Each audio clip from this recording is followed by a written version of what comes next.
আসসালামু আলাইকুম প্রিয় দর্শক, তোমাদের রিকোয়েস্ট থেকে বাচ্চার খিচুড়ি রান্নার পরিবেশনটা তোমাদের দেখাবো। দেখো, আমি সব ধরনের সবজি নিয়েছি, গরুর মাংস রান্নার মতো পরিমাণ মতো মশলা নিয়েছি, এবং গোস্ত নিয়েছি, গরুর মাংস নিয়েছি, এবং সবগুলো মশলা পরিমাণ মতো তুলে মিলিমেট করে রাখবো।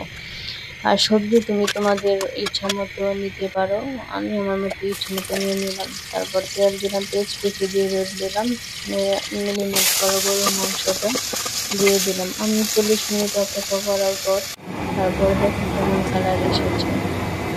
তারপর পরিমাণ মতো পানি দিবেন, পরিমাণ মতো সবজিগুলো দিয়ে দিবেন।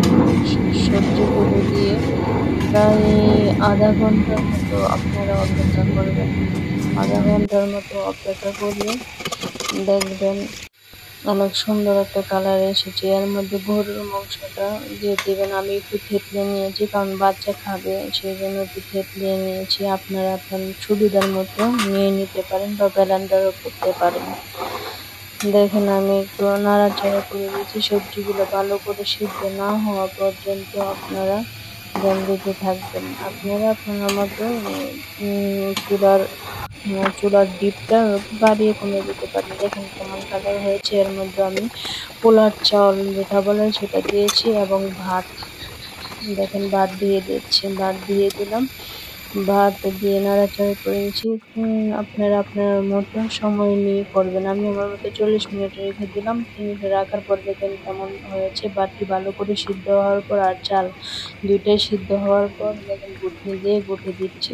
কারণ বাচ্চা খাবে সেই জন্য হালকা গুটে দিচ্ছি, বেশি গুটবো না, বা ভাতের মধ্যে থাকবে, কিন্তু হালকা গুটবো। দেখেন কেমন হয়েছে, অনেক জোশ কালার হয়েছে, দেখতে খেতেই মন চাচ্ছে। ছোট বাচ্চাদের পছন্দ খিচুড়ি, কিন্তু ভালো করে না রান্না করলে তারা খেতে চায় না। আমি আমার বাচ্চার জন্য অনেক সুন্দর করে রান্না করি, পরিবেশন করি। আপনারা তো দেখছেন আমার বাচ্চা কিভাবে খিচুড়ি খেতে পছন্দ করে। এখন দেখেন পরিবেশন করেছি, অনেক জোশ লাগছে না? অনেক সুন্দর লাগছে। আমার